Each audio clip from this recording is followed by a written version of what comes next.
En esta ocasión nos corresponde ver las facultades del Congreso de la Unión en materia de guerra.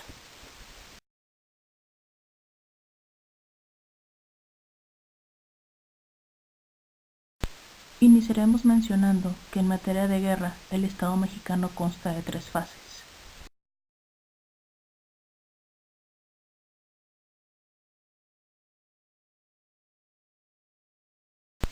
La primera fase es la iniciativa. El artículo 71 concede la iniciativa de leyes y decretos al presidente de la República, a los diputados y senadores de las legislaturas de los estados. Se dice que esta facultad en materia de guerra corresponde exclusivamente al presidente de la República, en el sentido de que es el que maneja las relaciones exteriores según la fracción 10 del artículo 89.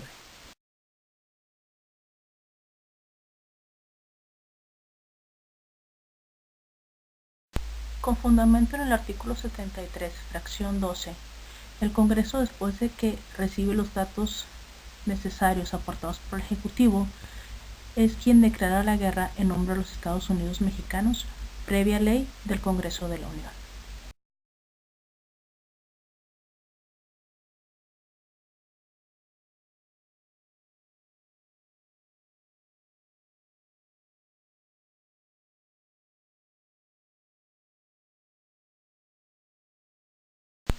Tenemos entonces que la declaración de guerra supone en quien decide la voluntad espontánea de hacer la guerra, y por otra parte, quien declara la guerra reconoce implícitamente la responsabilidad del conflicto.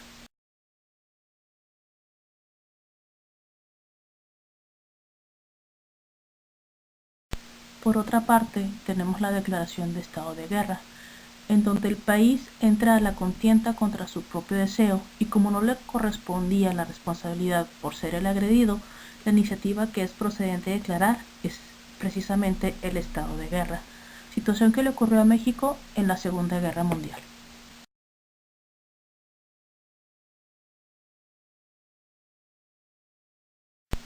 Por último, tenemos la fase de terminación de la guerra. Habitualmente, la guerra termina con la celebración de un tratado, lo cual corresponde al presidente de la República celebrar con la aprobación del Senado.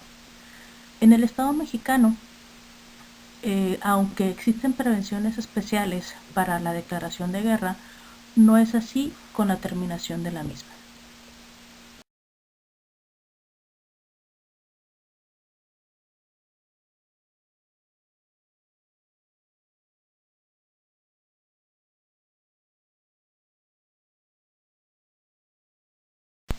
La Constitución nos establece los instrumentos para hacer la guerra.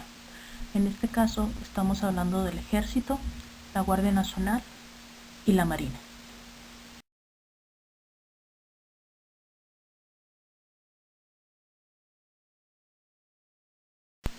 El Ejército es la institución destinada a defender por medio de las armas la integridad e independencia de la patria.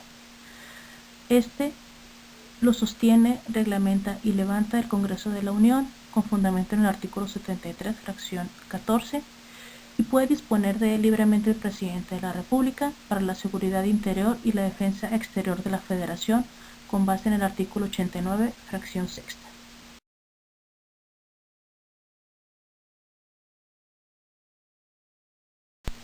Los nombramientos y ascensos los expide el Congreso, y los nombramientos de coroneles y demás oficiales superiores están sometidos a la ratificación del Senado.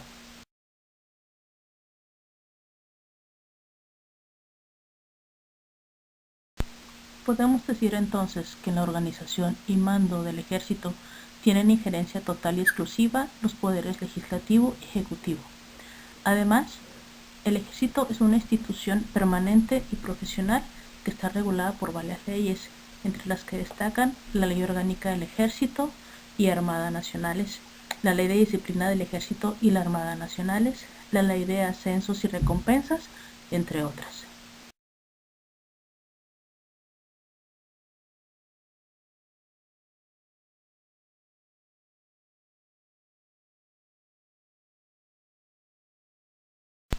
Otro instrumento para hacer la guerra en el Estado mexicano es la Guardia Nacional, que al igual que el Ejército también es una institución destinada a defender por medio de las armas la integridad e independencia de la patria.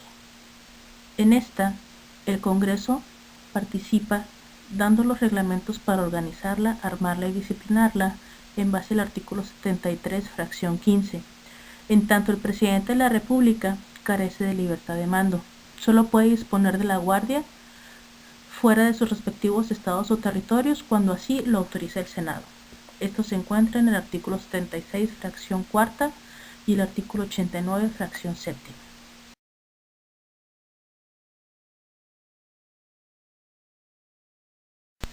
A diferencia del Ejército, en la Guardia Nacional, los nombramientos de los jefes y oficiales de la Guardia se hacen de forma democrática, pues se reserva a los ciudadanos que la forman, en base al artículo 73, fracción 15 de la Constitución Política de los Estados Unidos Mexicanos. También, esta no es una institución profesional ni permanente y no hay reglamentación para su organización.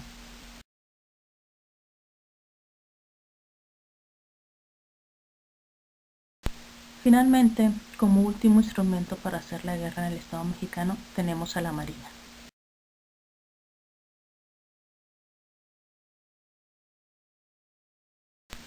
Al igual que el Ejército y la Guardia Nacional, la Marina también es una institución destinada a defender, por medio de las armas, la integridad e independencia de la patria. Y podemos decir que todo lo expuesto con respecto al Ejército es aplicable también a la Marina.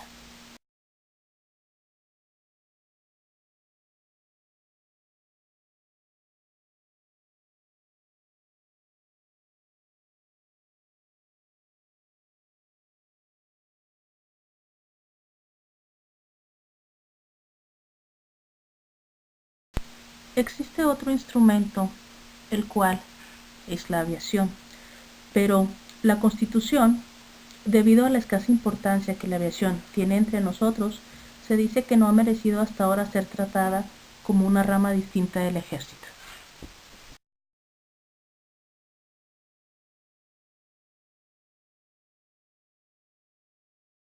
Por último, mencionaremos las obligaciones de los particulares en materia de guerra, las cuales están reguladas en nuestra Constitución Política por parte del Congreso de la Unión.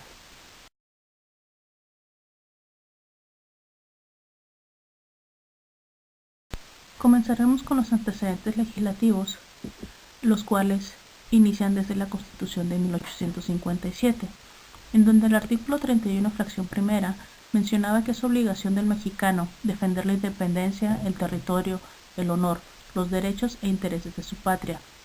En contraparte, teníamos el artículo 5, en donde decía que nadie puede ser obligado a prestar trabajos personales sin la justa retribución y sin su pleno conocimiento, cuestión que defendía al individuo frente al Estado.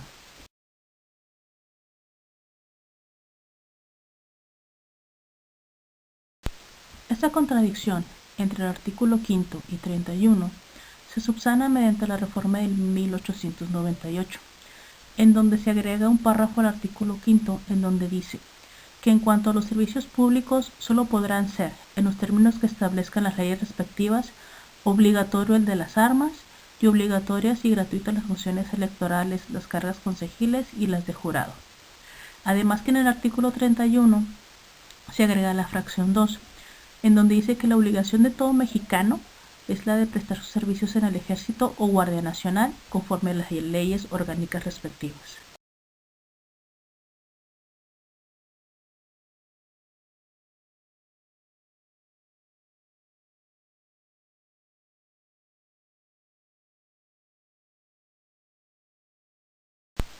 Finalmente, en la Constitución de 1917 desaparece la obligación del mexicano de servir en el Ejército y queda como obligación del mexicano alistarse y servir en la Guardia Nacional conforme a la ley orgánica respectiva, para asegurar y defender la independencia, el territorio, el honor, los derechos e intereses de la patria, así como la tranquilidad y el orden interior, esto en el artículo 31, fracción tercera.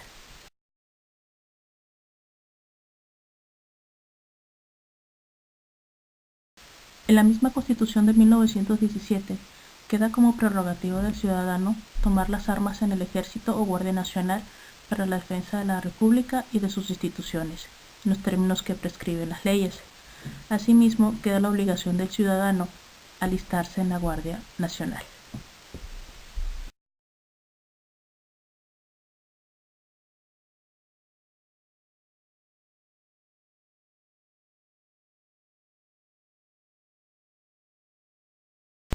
Tenemos entonces que es obligación del mexicano, prerrogativa del ciudadano y obligación del ciudadano servir en la Guardia, lo que nos arroja una contradicción, ya que no todo mexicano es ciudadano.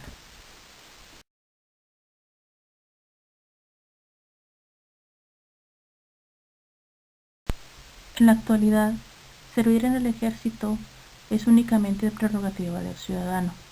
Recordemos que para ser ciudadano es necesario ser mexicano, tener 18 años cumplidos y tener un modo honesto de vivir.